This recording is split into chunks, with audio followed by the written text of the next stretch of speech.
بسم اللہ الرحمن الرحیم الحمدللہ الذی ہدانا لہذا وما كنا لنهتدی لولا ان هدانا اللہ لقد جاءت رسل ربنا بالحق الصلاة والسلام علی اشرف الانبیاء والمرسلین سیدنا ونبینا وشفیعنا ابی القاسم محمد اللهم صل على محمد وعلى محمد وآله الطيبين الطاهرين المعصومين المظلومين الذين أذهب الله عنهم الرجس وطهرهم تطهيرا اللهم صل على محمد وعلى محمد لعنة الله على أعدائهم أجمعين من يومنا هذا إلى يوم الدين أما بعد فقد قال رسول الله صلى الله عليه وآله وسلم ان الحسین مصباح الہدی و سفینۃ النجاہ۔ ناظرین اکرام، عزاداران امام مظلوم کربلا سرکار حضور ختمی مرتبت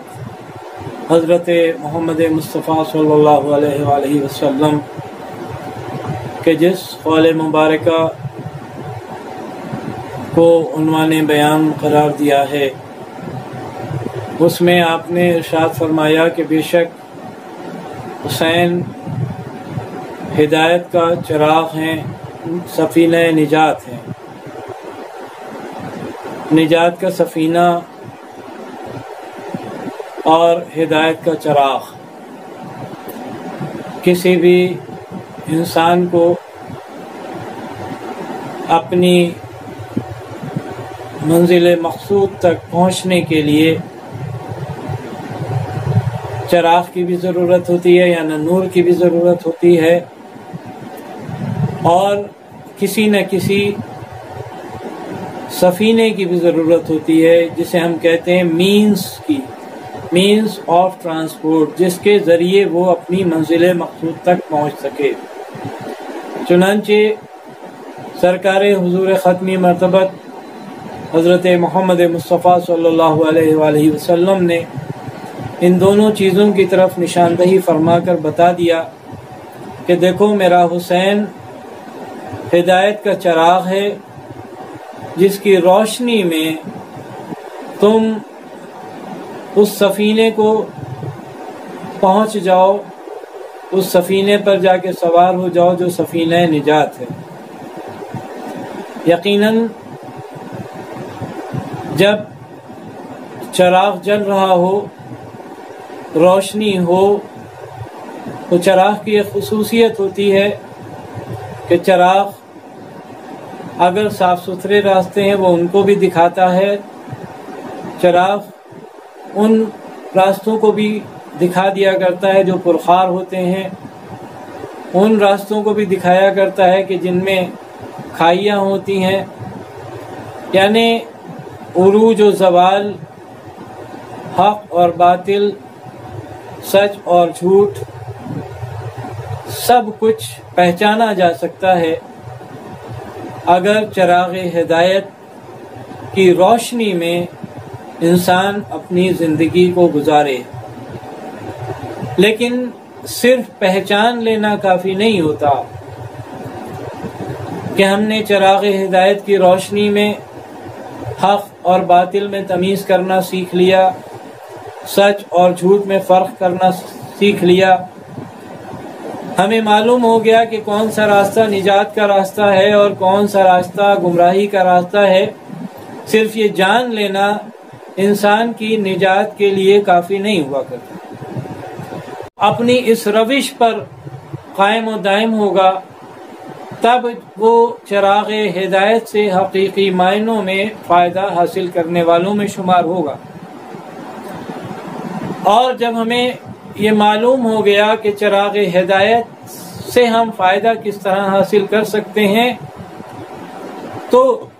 سرکار حضور ختمی مرتبت کی اسی حدیث مبارکہ کی روشنی میں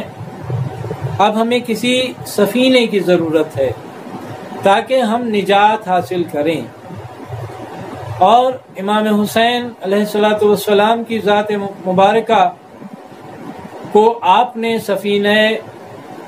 نجات بھی قرار دیا ہے۔ یعنی جسے نجات حاصل کرنی ہے وہ امام حسین علیہ السلام کے سفینے پر سوار ہو جائے،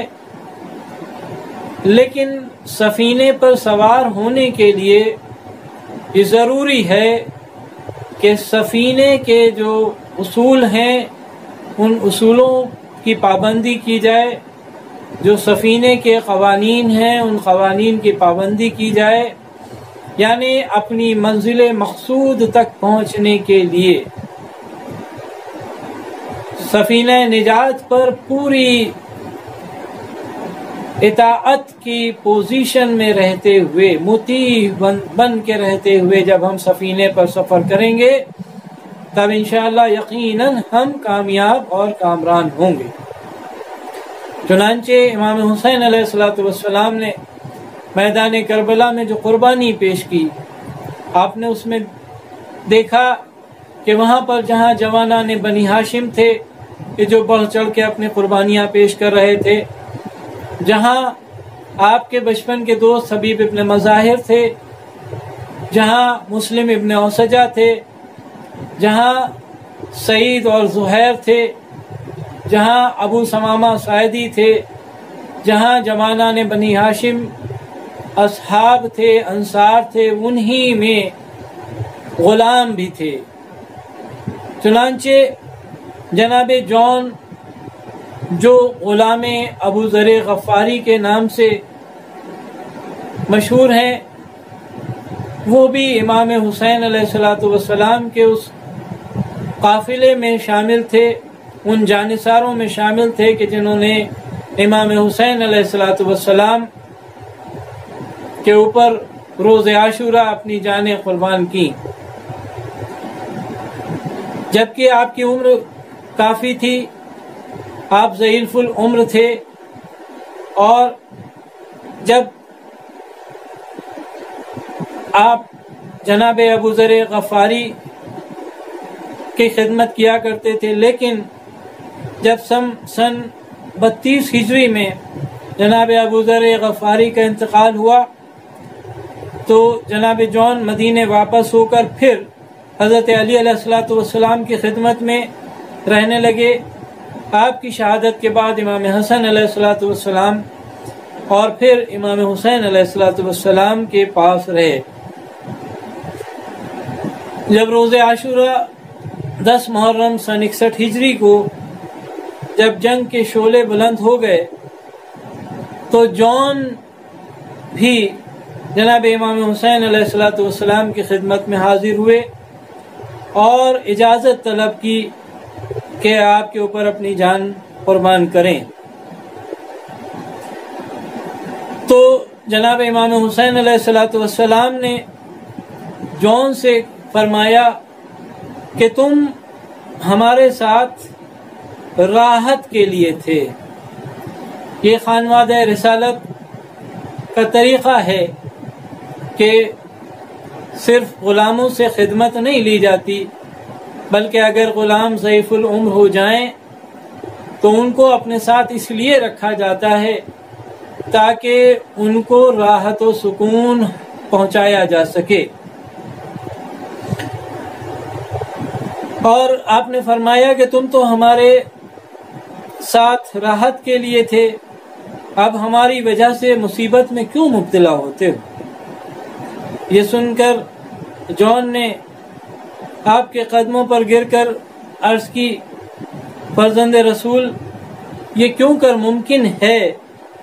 کہ راحت کے زمانے میں تو میں آپ کے ساتھ رہوں اور سختی کے وقت میں آپ کا ساتھ چھوڑ کر چلا جاؤں؟ خدا کی قسم، اب جون دیکھیے جو اپنے تاثرات جون نے ظاہر کیے امام علیہ السلام کے سامنے، کہتے ہیں کہ خدا کی قسم میرے جسم سے بدبو آتی ہے،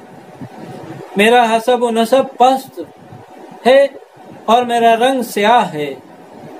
اور پھر کہتے ہیں کہ آپ اپنے طفیل میں مجھے جنت کا مستحق بنا دیجئے، آپ اپنے طفیل میں مجھے جنت کا مستحق بنا دیجئے کہ میری بو خوشبو سے بدل جائے۔ میرا حسب و نسب باوقار ہو جائے اور میرا رنگ سفید ہو جائے، بخدا میں آپ سے جدا نہ ہوں گا جب تک کہ یہ سیاہ خون آپ بزرگواروں کے سفید خون میں مل نہ جائے۔ بہرحال امام حسین علیہ السلام نے جون کو اجازت دی، جون میدان جنگ میں آئے اور رجز پڑھا، رجز پڑھنے کے بعد جنگ شروع کی، اور جو رجز پڑھا وہ رجز یہ تھا کہ ذرا کفار دیکھے تو کہ ایک سیاہ غلام شمشیر و نیزے سے کس طرح جنگ کرتا ہے آل رسول کی نصرت و حمایت میں۔ اس کے بعد انہوں نے شاندار جہاد کیا اور اس طرح جناب جون درجہ شہادت پر فائز ہوئے۔ تاریخوں میں ملتا ہے کہ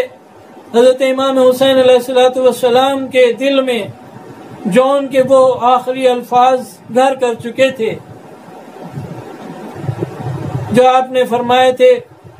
کہ آپ جب ان کی لاش پر تشریف لائے ہیں، جون کی لاش پر تشریف لائے، تو آپ نے ایک مرتبہ دعا کے لیے اپنے ہاتھوں کو بارگاہ رب العزت میں بلند فرمایا اور دعا کی کہ خدا بندہ جون کے چہرے کو روشن کر دے، اس کی بدبو کو خوشبو سے بدل دے اور اسے صالحین کے ساتھ محشور فرما، اسے محمد و آل محمد کی حقیقی معرفت رکھنے والوں میں محسوب فرما۔ عزیزان محترم، عزاداران امام مظلوم کربلا، امام مظلوم پر ایسا وقت آیا کہ جہاں پر غلاموں نے بھی اپنی قربانیاں اس طرح سے پیش کی، اس شان سے پیش کی، اور شاید یہی وجہ تھی کہ امام حسین نے اپنے اصحاب باوفا کے اوپر فخر کرتے ہوئے ارشاد فرمایا کہ جیسے اصحاب مجھے ملے نہ ایسے اصحاب میرے نانا رسول خدا صلی اللہ علیہ وآلہ وسلم کو ملے، نہ ایسے اصحاب میرے بابا علی مرتضیٰ کو ملے، نہ ایسے اصحاب میرے بھائی حسن مجتبیٰ کو ملے۔ ایسے باوفا اصحاب ایک ایک کر کے تمام اصحاب نے اپنی جانیں قربان کر دی، چاہے وہ حبیب نے اپنی جان قربان کی ہو، چاہے سعید و زہیر نے اپنی جانیں قربان کی ہوں، چاہے آقاؤں نے اپنی جانیں قربان کی ہوں یا غلاموں نے اپنی جانیں قربان کی ہوں۔ لیکن وقت عصر ایک ویسا وقت بھی آیا کہ ہمارا اور آپ کا مظلوم آقا تنہا اب جو میدان میں جاتا ہے تو کوئی نہیں ہے کہ جو امام کو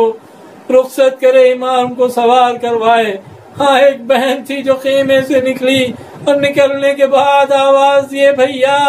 کوئی نہیں ہے کہ جو آپ کو رخصت کرے، کوئی نہیں ہے جو آپ کو سوار کرے، ارے آپ کی یہ بہن ہے کہ جو آپ کو سوار کرے گی۔ الا لعنت اللہ علی القوم الظالمین وسيعلم الذين ظلموا أي منقلب ينقلبون۔